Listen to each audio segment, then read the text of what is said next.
ராதே கிருஷ்ணா தென்னாங்கூர் க்ஷேத்திரம் கோகுலாஷ்டமி மகோத்சவம் 16ஆம் தேதி 17ஆம் தேதி சனி ஞாயிறு 2 நாளும் நம் வேணுகோபாலன் அலங்காரத்தில் நம் பாண்டுரங்கனை சேவிக்கலாம். 16ஆம் தேதி சாயங்காலம் குழந்தைகளுடைய அற்புதமான பரதநாட்டியம், இரவு 12 மணிக்கு கிருஷ்ண ஜனனம் ஆச்சரியமாக நாம சங்கீர்த்தனத்தோட நம்ம தென்னாங்கூர் க்ஷேத்திரத்தில் நடக்க போகிறது.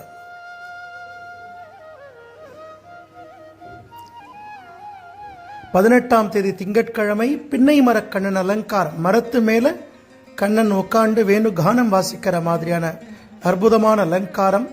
19ஆம் தேதி செவ்வாய்க்கிழமை காளிங்க நர்த்தனம், 12 அடி பாம்பின் மேலே எம்பெருமானுடைய நர்த்தனத்தை நம்ம சேவிக்கலாம். 20ஆம் தேதி புதன்கிழமை நிறைய பாகவதாள் வந்துடுவா. ஸ்வர்ண கவச்சத்தில் சுவாமி தரிசனம் கொடுத்து காலையில் ஒரு பிரம்மாண்டமான உரியடி உற்சவம், குழந்தைகள்லாம் வந்து ஆட போறா. 21ஆம் தேதி குருவாரம், குருஜி ஹரிதாஸ்கிரி சுவாமிகள் சித்தியான தினம். அன்னைக்கு பிரம்மாண்டமான சந்தன காப்புல நாம் சுவாமியை தரிசிக்கலாம். ஸ்ரீமடத்தில் நாம சங்கீர்த்தனத்தோட குரு மகா பூஜையும் சிறப்பு அன்னதானமும் அன்னைக்கு நடக்க போறது. ராதே கிருஷ்ணா, ராதே கிருஷ்ணா, ஜெய் குருஜி.